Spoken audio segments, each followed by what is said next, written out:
सो हे all what's up everybody, कैसा स्वागत है आप सभी के एक नया वीडियो में। गाइस, लास्ट वीडियो के बाद मैंने एक चीज़ तो रियलाइज़ किया है, आप में से बहुत लोगों ने मेरे को अपने डिटेल्स दिया है एंड आप में से बहुत लोग, मैं बहुत ज़्यादा शॉक हो गया हूँ, मेरे को ये मैसेज किए कि भाई कहीं पे भी मत देना, प्लीज़ आपके पास ही रख लो।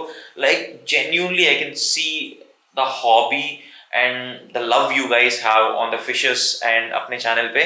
आई रियली अप्रिशिएट दैट। पर यार मैं बहुत ज़्यादा सोच समझ के ये चीज़ किया हूँ, क्योंकि यार अगर ये डिसीजन लेना आपको लग रहा है कि बहुत ज़्यादा इजी है मेरे लिए, तो बिल्कुल भी नहीं है। क्योंकि आपको भी पता है मैंने एक एक करके जुगाड़ा है। इट्स नॉट लाइक मैं एक ही बार में सब कुछ कर दिया हूँ एंड सब कुछ हो गई है। एक एक टैंक मैं धीरे धीरे बनाया था, एक एक फिश में धीरे धीरे लेके आया था एंड बहुत सारे मेमोरीज हैं। तो it's very difficult for me. आपको जितना डिफिकल्ट है उससे बहुत ज़्यादा डिफिकल्ट है मेरे को भी, बट इवन दो मैं कोशिश करूँगा कि हर फिश एक अच्छी हॉबिस्ट के पास एंड एक वेरी गुड टैंक में जाए। तो ये चीज़ तो मैं कोशिश करूँगा, क्योंकि we are having a long journey to go and हम ये चीज़ नहीं कर सकते हैं। As said we have already decided. तो गाइज मैं सोचा हूँ कि अगर फिशेस जा ही रहे हैं तो वाई नॉट कि जितना टाइम है उतना टाइम तक we enjoy feeding them, we enjoy जो भी हम करते हैं हम इनके साथ करेंगे एंड उसको फिल्म करेंगे, सो दैट आपको भी देखने को मिलेगा एंड लास्ट में मेरे को भी अच्छा खासा फीडिंग करने का मौका मिलेगा ऑन कैमरा। तो चलो फटाफट आज एक पेलेट फीडिंग करते हैं। यूजुअली मैं पेलेट फीडिंग ऑन कैमरा नहीं करता हूँ, बट आज पेलेट फीडिंग करेंगे on camera. So guys, this are carnivorous sticks जो मैं फीड करने वाला हूँ। पेलेट्स का मतलब अपनी स्टिक्स ही है, जिसके साथ मैंने अपने मॉन्स्टर्स को लास्ट 3 to 4 ईयर्स से इतने बड़े बड़े किए हैं। अगर ट्रस्ट नहीं करोगे तो ये देखो भाई, प्योर कार्निवोरस स्टिक्स खाते हैं ये, एंड लुक एट देम। तो गाइस चलो फटाफट अभी इसको निकाल के अपने पीकॉक बास एंड बाकी फिशेस को भी फीड करना स्टार्ट करते हैं। बट फीडिंग करने से पहले हम उनका कंडीशन देखते हैं एक बार, क्योंकि ट्रस्ट मी उनका कलर जो एनहांस हुआ है ना, आप बिलीव नहीं करोगे। तो उसको अभी के लिए रहने देता हूँ एंड देखते हैं अपने फिश। ये देखो सारे फिशेस को बगल में रखो, बट अपनी ये बड़ी वाली पीकॉक बास को देखो भाई, क्या दिख रही है। मतलब जो एग्रेशन शो करती है, ये देखो उसके कलर्स देखो, जो रेड्स ब्लूज, मतलब मोनोक्लस है ये बास बोलने को, बट इसका ब्लू कहाँ से आ रहा है मेरे को समझ नहीं आ रहा। ओ माय गॉड, ब्लू कहाँ से आ रहा है समझ नहीं आ रहा। मोनोक्लस को कभी इतनी ब्लू आती नहीं है, बट इसके लिप्स पे एंड इसके टेल पे एंड इसके ओवरहेड फिन पे भी अच्छी खासी ब्लू आती है। एंड इसका कलर देखो भाई कितनी प्यारी लग रही है। ओ माय गॉड, क्या क्रेजी लग रही है। इसके बाद अपनी चना, one of my favourite fish of this tank. ये अभी के लिए तो 16-17 इंचेस है। ये 2 फीट हो गए तो भाई इसकी कलर्स जो आएंगे, जो आप ट्रस्ट कर ही नहीं सकते। अगर सच में आपको देखना है कि इसके कलर्स कैसे आएंगे, ज़रूर जाओ और चेक करना चन्ना येलो सैट्रम करके। ये चन्ना वैसे बनने वाली है। मैंने सोचा था कि जब तक ये बनेगी तब तक मैं रखूँगा, but unfortunately as said we have decided we are giving it. तो ये भी जाएगी, बट जहाँ पे भी जाएगी मैं मेक श्योर करूँगा कि इसका फुल कलर्स आने के बाद मैं इसका वीडियो मंगाऊंगा, ज़रूर मंगाऊंगा। एंड हम तो यूट्यूब करते ही रहेंगे, तब ज़रूर आपको इनका अपडेट्स देते रहूँगा बीच बीच में। जो भी हॉबीज़ को मैं दे रहा हूँ, मैं आई मेक श्योर कि वो इनका अपडेट्स मेरे को कभी कभी देते रहे, सो दैट मैं आपको भी अपडेट करते रहूँगा। तीसरी अपनी अजूल, जो बिल्कुल ही अजूल नहीं लगती है। मतलब मैं बताऊँ, इसका स्ट्रक्चर एंड इसका फिन्स थोड़ा मोड़ा अजूल लगती है, बट इसके बॉडी पे ब्लू कलर देखो एंड इसके बॉडी पे ब्लू कलर देखो, उससे ज़्यादा ब्लू कलर तो इसके बॉडी पे है। एंड ये मोनोक्लस है एंड ये अजूल है। आई डोंट नो क्या हो रहा है क्या नहीं हो रहा। एंड ये है अपनी छोटी सी डेटनॉइड, जो यहाँ पे आने के बाद बहुत ही ज़्यादा हेल्दी हो चुकी है, बहुत ही ज़्यादा थिक हो चुकी है। ये देखो, इसका growth completely carnivorous sticks based है।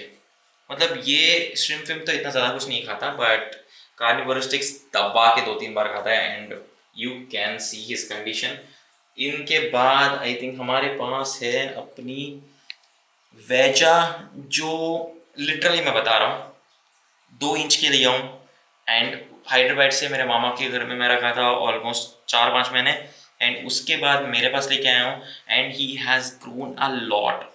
इसकी हम्प भी निकल रही है भाई धीरे धीरे करके। एंड इसके कलर्स देखो, मैंने 2-3 बार तो इसको बेचने का भी सोचा था। मैंने 2-3 हॉबीज से बात किया था एंड इसको देने का भी मतलब जब मैं अपनी अरवाना को दे रहा था तभी मैंने उसी बंदे को पूछा था, इल्फाम भाई को, कि चाहिए क्या इसको, तो उन्होंने बोला दे दो। तो भाई मैं बता रहा हूँ ना, वो दूसरा टाइम में था जिसकी वजह से मैंने बोला कि अगर चाहिए तो ले लो भाई, आप रख लो, उनके पास अलग अलग मॉन्स्टर्स हैं, तो उन्होंने बोला दे ही दो।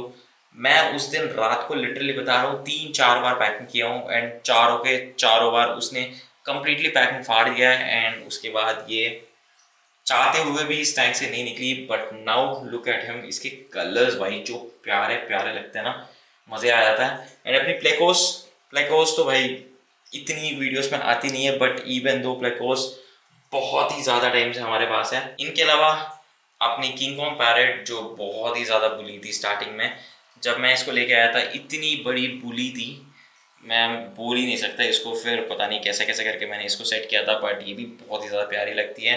एंड सबसे शांत, सबसे काम एंड कोने में जाके रहती है अपनी सेवरम, वो भी जा रही है। तो चलो फटाफट देख तो लिए सारे को, अभी फीड करना चालू कर। A hand full of carnivorous sticks, मैं दूर रख सकता हूँ कैमरा को इनको फीड करते समय, बट ये श्रिम्प नहीं है, मैं एक एक नहीं डालूंगा, एक ही बार डाल दूंगा। एंड मोर ओवर अगर हम नज़दीक से लेंगे तो बहुत ही प्यारे शॉट्स ले सकते हैं इनके, क्योंकि अगर श्रिम्प होगी तो मेरे को एक एक डालना पड़ेगा एंड कैमरा पकड़ के डालना मुश्किल है। But now with these pellets बहुत ही प्यारे शॉट्स ले सकते हैं। तो चलो ये देखो, ओ भाई पिकॉक बॉस को तो देखो,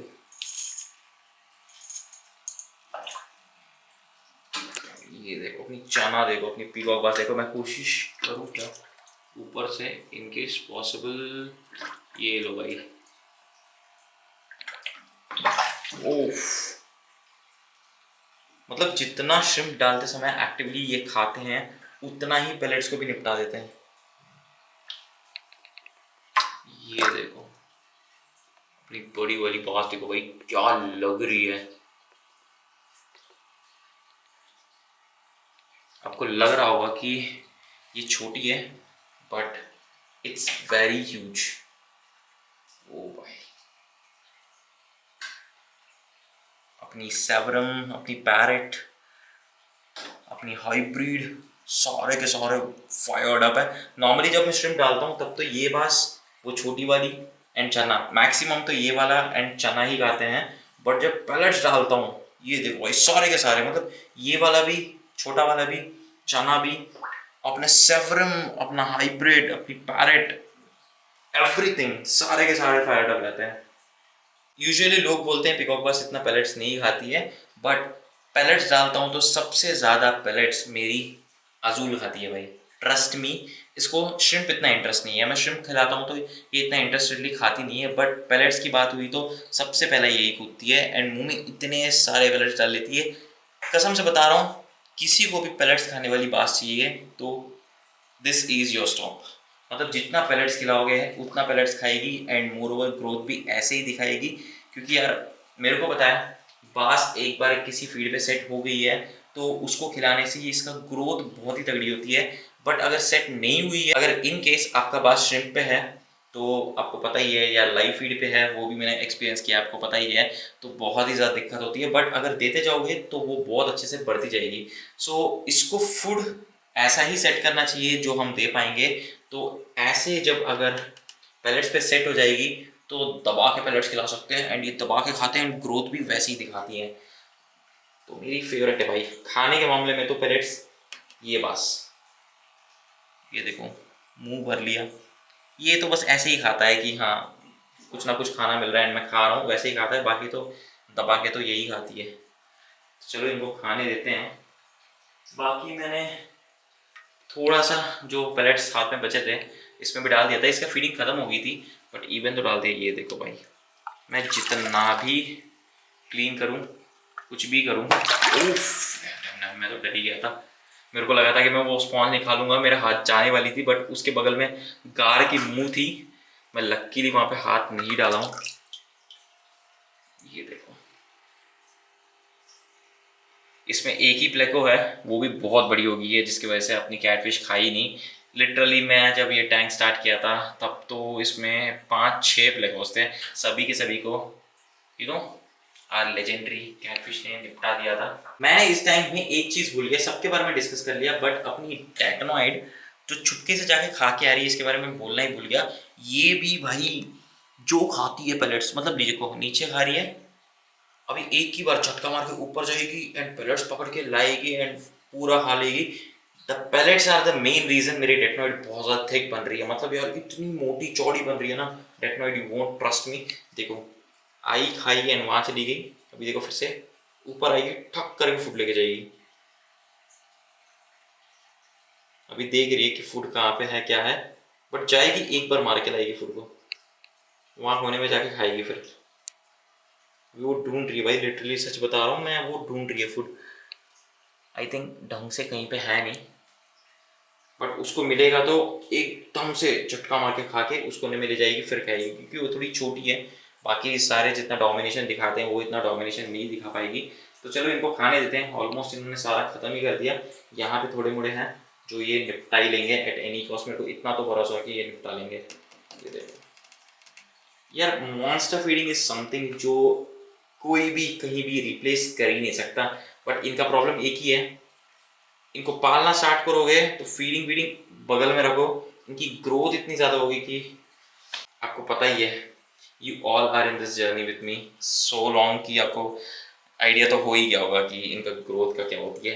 एग्जाम्पल इसी को ले लो भाई, 6 महीने पहले इतनी थी इतनी। So guys that's it for the video. अगर वीडियो पसंद आई तो make sure like the video and comment करके मेरे को बताना कि आपको फीडिंग कैसे लगी, एंड मोर और मेरे को जरूर कमेंट करना कि और किस टाइप का फीडिंग देखना चाहते हो। एज सेड ज़्यादा टाइम तक पीकॉक बास या कोई भी मॉन्स्टर्स हमारे पास नहीं रहेंगे, टैंक्स भी प्रोबेबली नहीं रहेंगे, आपको पता ही है, मैंने ऑलरेडी बता चुका हूँ। एंड यस मेरे को भी बहुत ज़्यादा बुरा लग रहा है, but we have a lot more bigger plans.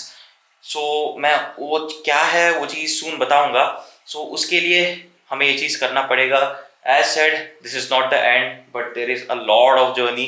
हमें उस चीज़ के लिए we need to get prepared, and इनको बहुत बढ़िया घर देना बहुत ज़्यादा ज़रूरी है, क्योंकि मैं अपने पास बहुत छोटे टैंक्स में या बहुत अनकंफर्टेबल प्लेस में नहीं रखना चाहता हूँ। एज सेड कैटफिश और एलिगेटर गार मैं कभी नहीं दे सकता हूँ, बट यार इवन तो मैं दे रहा हूँ क्योंकि आई वांट कि जब मैं 4-5 साल अच्छे से उनको कंफर्टेबली पाला हूँ तो बाकी 20 to 30 years of their life span भी अच्छे तरीके से जिए इन ए बिगर टैंक्स, एंड अच्छा खासा उनका लाइफ स्पैन भी रहेगा। अगर स्मॉलर टैंक्स में रहेंगे तो उनका लाइफ स्पैन भी गिर जाती है। अगर आपको पता नहीं है तो सच बता रहा हूँ, अगर मैं कैटफिश को 5-6 फीट टैंक में रखूंगा तो नेक्स्ट 6 से 8 साल में वो मर सकती है, बट अगर मैं बड़ा सा पॉन्ड या बड़ा सा 10-15 फीट का टैंक दूंगा तो उसका लाइफ स्पैन 30 to 40 ईयर्स तक पुश कर सकता है। तो ऐसा कुछ प्लान कर रहा हूँ रैदर देन उनको छोटे टैंक्स में डिस्कम्फर्टेबली रखने का। तो ये सब कुछ सोच समझ के मैंने प्लान किया है। तो एज सेड बहुत सारे प्लान्स आ रहे हैं एंड बहुत सारे प्रोजेक्ट्स आने वाले हैं, बट अभी के लिए they are going to some very good subscribers and very good hobbyist. तो देखते हैं क्या होगा। बाकी गाइस जाने से पहले एज सेड कमेंट करना कि नेक्स्ट वीडियो क्या करें। ऑल्सो जाने से पहले चैनल को सब्सक्राइब करना बिल्कुल मत भूलना। तब तक मैं आपसे मिलता हूँ एक अगले वीडियो में।